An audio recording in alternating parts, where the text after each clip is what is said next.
devant le bordel parce qu'il y a un sketch de Martin le Petit qui tourne sur les réseaux sociaux sur lequel il est très très fier d'utiliser la tribune d'Internet et la tribune de l'humour au Québec pour se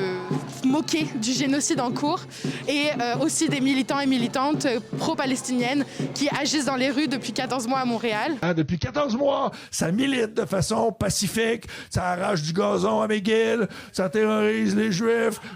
puis ça dit que tous les Juifs devraient mourir, mais de façon pacifique, selon Valérie Plante et le service de police.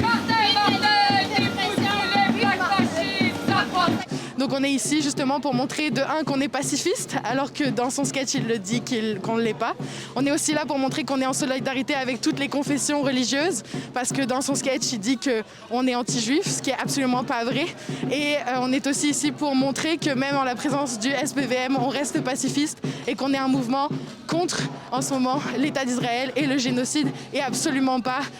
revendicateur de toute haine, comme ce qui est dit en ce moment dans les discours de Martin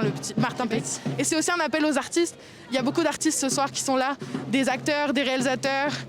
des cinéastes, des personnes qui travaillent dans le milieu des arts en général. Il y a besoin d'un appel à solidarité pour rétablir le discours dominant vers la réalité pro-palestinienne qui se passe en ce moment dans le monde. Le problème avec ces vidéos-là qui circulent de façon virale et qui ont énormément de popularité, c'est premièrement qu'il y a un gros problème de liberté d'expression du côté des voix pro-palestiniennes, parce que l'ensemble des personnes sur Twitter ou sur Instagram qui ont pris parti pour la Palestine et qui ont dénoncé les propos de Martin Petit ont été bloqués ou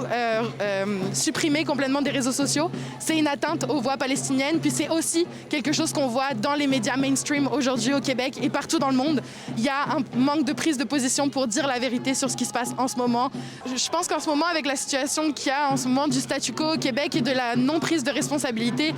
des artistes pour dénoncer majoritairement le génocide en cours, le fait d'utiliser une tribune supplémentaire pour faire valoir les paroles sionistes plutôt que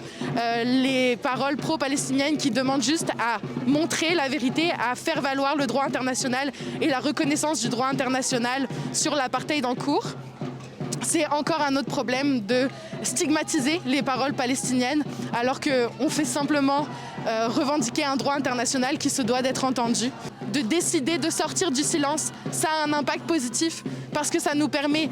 d'avoir un contact avec le public, ça nous a permis de sensibiliser des gens qui n'avaient pas vu ce qui s'était passé sur Internet. En tout cas, je sais pas, parce que j'ai fait tellement de blagues